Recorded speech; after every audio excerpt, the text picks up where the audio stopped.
नमस्कार, मैं Pradeep Gupta, Indian private school association. मैं Pradeep Gupta, Indian private association से। जैसा कि आज प्रेस कॉन्फ्रेंस रखी गई, आप सभी यहाँ पर आए, आपका स्वागत है। जो इप्सा की तरफ से एक पीपी परिवार पहचान पत्र के लिए, जो कि हरियाणा गवर्नमेंट के लिए एडमिशन के लिए उसकी आवश्यकता पड़ती थी, जिससे कि एडमिशन करने में काफ़ी परेशानियां आ रही थी। उसका OTP पेरेंट्सों पे जाता था, जो कि हर पेरेंट्स OTP देने से कतराता था और एडमिशन बच्चों से नहीं हम कर पाते थे। हमारे एसोसिएशन द्वारा न्यायालय में इस पे एक केस डाला गया, जिस पे कि जब केस पे जो हमारी तारीख पे पड़ी तो उस पे विभाग ने ये लिख के दिया, जिसकी जो PP कि हमें कभी हमने इसको लागू ही नहीं किया।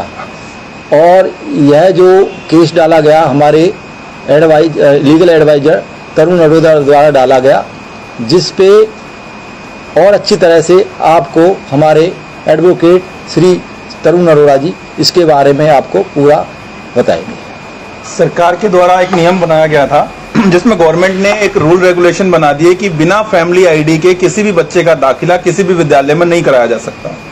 जिसको लेकर के इंडियन प्राइवेट स्कूल एसोसिएशन के बिहाफ पर जब हमारे जो पदाधिकारियों ने डायरेक्शन दिए, केस फाइल किया हमने 91 CPC में, पब्लिक न्यूसेंस मैटर, जनहित याचिका।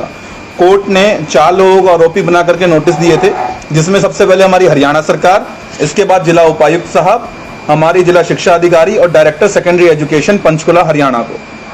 कोर्ट ने स्पष्ट पूछा था कि हमारे भारत के संविधान की धारा 21 का ये कहती है कि हर व्यक्ति को कुछ राइट्स दिए गए हैं, जैसे राइट टू एजुकेशन है, और कोई भी रूल रेगुलेशन बना करके उन्हें बंधित नहीं किया जा सकता। 2018 में ऑनरेबल सुप्रीम कोर्ट ने आधार को जब कंपलसरी किया गया था, तब भी एक जजमेंट दी थी कि कोई भी नियम नहीं बनाया जा सकता किसी बच्चे के एडमिशन के लिए। तो आपके द्वारा PPP को मैंडेटरी क्यों कर दिया गया? इसमें आप रिटर्न स्टेटमेंट दें। उस समय तो विभाग ने एक ओरल स्टेटमेंट दी और ये कहा कि हमारे द्वारा ऐसा कोई नियम नहीं बनाया गया, जिसके बाद कोर्ट ने एक ऑर्डर पास किया। अभी लेटेस्ट चारों विभागों ने, जिला शिक्षा विभाग जो अधिकारी हैं मुनेश चौधरी जी, उन्होंने एक रिटर्न स्टेटमेंट दी है चारों आरोपियों के बिहाफ पर। हमारे डायरेक्टर सेकेंडरी एजुकेशन पंचकुला, जिला उपायुक्त साहब, हरियाणा सरकार, और अपने बिहाफ पर ये रिटर्न स्टेटमेंट कोर्ट में सबमिट कराई है, जिसकी सॉफ्ट कॉपी भी हम आपको प्रोवाइड करा देंगे। इसमें उन्होंने क्लियरली रिटर्न में दे दिया कि हमारे द्वारा, अगर हम थर्ड पॉइंट पढ़ते हैं, that even without family ID also student getting admission in the respective schools, कि हमारे द्वारा ऐसा कोई नियम नहीं बनाया गया कि फैमिली आईडी मैंडेटरी हो। बिना परिवार पहचान पत्र के कोई भी बच्चा किसी भी स्कूल में जाकर के दाखिला ले सकता है। लेकिन अगर हम बात करें प्रैक्टिकल की, तो हमारे पास एक पोर्टल है जिसमें एडमिशन होता है, MIS पोर्टल जिसको हम कहते हैं, जो हरियाणा सरकार के द्वारा बनवाया गया है, शिक्षा विभाग के द्वारा। प्रत्येक बच्चे का डाटा उस पर अपलोड किया जाता है। तो अगर आप देखेंगे तो यहाँ पे लास्ट में PPP ID, फैमिली आईडी का एक कॉलम दे रखा है, जिसको अगर हम फिलअप नहीं कर रहे हैं तो बच्चे का एडमिशन क्लोज नहीं हो रहा, सबमिट ही नहीं होती उसकी फाइल, और लिख रखा है family ID is compulsory MIS portal पे।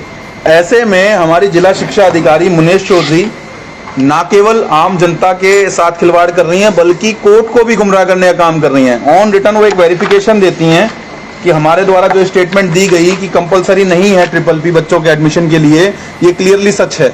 एफिडेविट टेंडर करती हैं कोर्ट के अंदर आकर के। और दूसरी तरफ जब बच्चे का एडमिशन होने के लिए हम जाते हैं तो बच्चों का एडमिशन नहीं होता।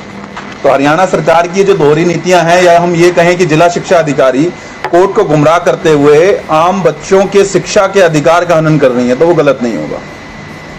जिसको लेकर के फिलहाल हम आपके माध्यम से सभी विभागों को, हरियाणा सरकार को सचेत करना चाह रहे हैं कि कोर्ट में आपने रिटर्न स्टेटमेंट भी दे दी है, एफिडेविट भी टेंडर कर दिए हैं।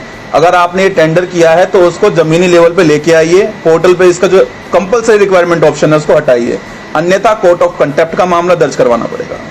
क्या आपने कोर्ट को इस बारे में बताया कि ऐसा हो रहा है? कोर्ट को जब हमने क्लियर किया तो उन्होंने बोला था कि MIS पोर्टल में कुछ टेक्निकल इश्यूज होंगे जिसकी वजह से ऐसा हो रहा है, और आज से ही उनको हटा दिया जाएगा। जबकि WS सबमिट करे हुए भी आज उनको 8 से 10 दिन हो गए हैं, लेकिन अभी तक ऐसा कोई ऑप्शन नहीं हटाया गया।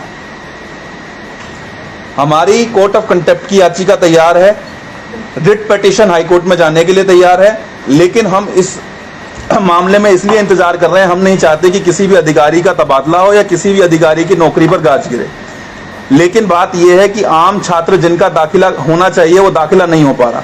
यदि छात्रों से उनका राइट टू एजुकेशन का जो अधिकार छीना जाएगा या संविधान की अवहेलना होगी तो फिर हम मजबूर होंगे उनके खिलाफ इन याचिकाओं को डालने में। ये जो रिटन स्टेटमेंट है ये आपने अभी के फॉर्म पे अब्दुल को आपने बात किया, एक बार इन्होंने फाइल किया, ये इन्होंने फाइल किया 22 तारीख को, 22 तारीख को, 22 मई को, 22 मई जी। और ये कहा गया था कि आज शाम 4 बजे तक पोर्टल से सारी चीजें हटा दी जाएंगी। तो क्या उस चीज को हटा दिया गया? नहीं हटाया गया, एडमिशन नहीं हो रहे हैं। अभी 10 मिनट पहले तक की स्टेटमेंट है कि अभी भी मैंडेटरी है क्या मैंडेटरी है? मतलब ये जो फैमिली आईडी, जो वहाँ पे सिस्टम पे जो शो करता है, जी हाँ जी, सिस्टम पे शो करता है, उसके बगैर प्रोसेस आगे नहीं हो पाता। बच्चों के एडमिशन में देरी होगी तो आपकी एसोसिएशन में क्या देखिए, वैसे तो शिक्षा विभाग ने एक सर्कुलेशन जारी कर दिया कि बच्चों का दाखिला इस डेट से इस डेट तक ही आप कर सकेंगे। इसके बाद आपको विभाग की परमिशन चाहिए होगी, इसके बाद बच्चों से लेट फीस चार्ज की जाएगी, और दूसरी तरफ ऐसे सर्कुलेशन निकालते हैं कि जिस तरीके से उनका एडमिशन ही ना हो पाए। तो कहीं ना कहीं अगर हम बात करें कि या तो ये हमारे अधिकारी विफल हैं सरकार से अपनी बात करने में, या वो अधिकारी सिर्फ और सिर्फ सरकार को और कोर्ट को गुमराह करते हुए आम बच्चों के जीवन से सच में खिलवाड़ कर रहे हैं।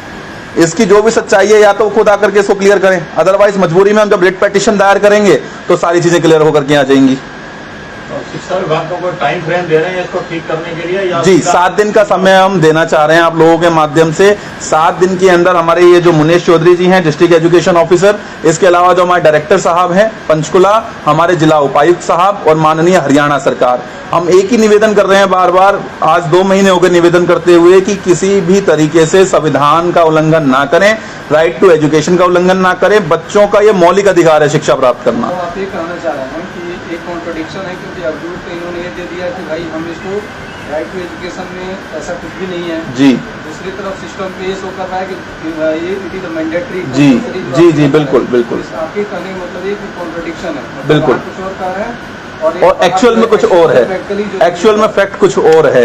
तो इसके पीछे की नीति क्या है कि आम छात्रों को दाखिला ना मिल सके, वो बच्चे एजुकेशन ना ले सकें। ऐसा रूल बनाया किस लिए गया? आपने फैमिली आईडी बनाई, किसी ने उसका विरोध नहीं किया। आपने एक डॉक्यूमेंट मैंडेटरी करा, किसी ने विरोध नहीं किया। लेकिन जबकि सुप्रीम कोर्ट ने आधार कार्ड को 2018 में ही क्लियर कर दिया था सुप्रीम कोर्ट ने, जब आधार कार्ड के ऊपर जजमेंट दी थी। आधार कार्ड एक्ट का section 57, Aadhaar card is mandatory for education, को नल एंड वॉइड करा सुप्रीम कोर्ट ने। और अब फरीदाबाद कोर्ट ने भी इसमें डायरेक्शन दी कि ऐसा कोई रूल रेगुलेशन नहीं बनाया जा सकता, क्योंकि हमारे संविधान में ऑलरेडी 21A बनाया हुआ है, जिसके अंदर क्लियर है कि हर बच्चे को शिक्षा का अधिकार है, उसका मौलिक अधिकार है शिक्षा लेना।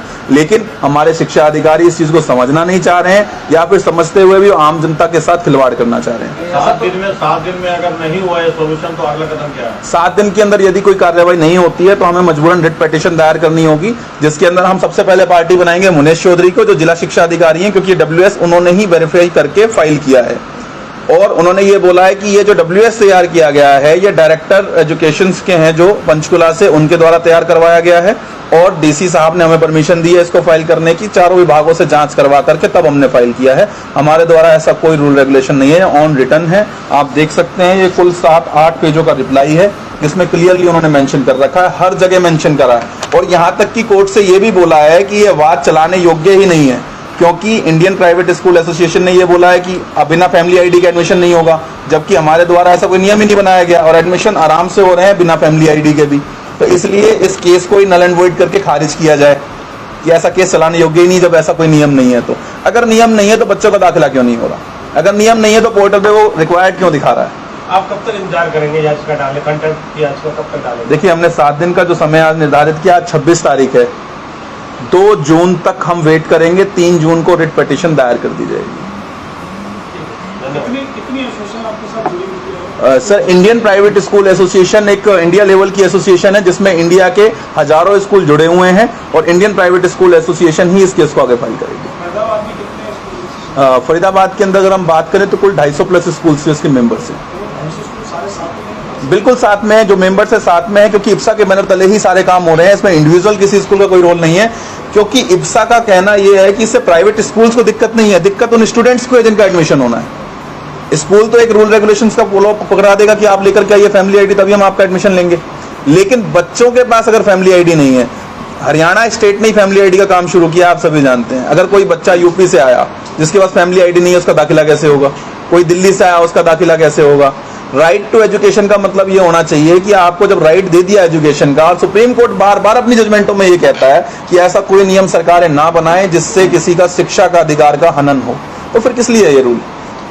इससे सरकार का बेनिफिट क्या है?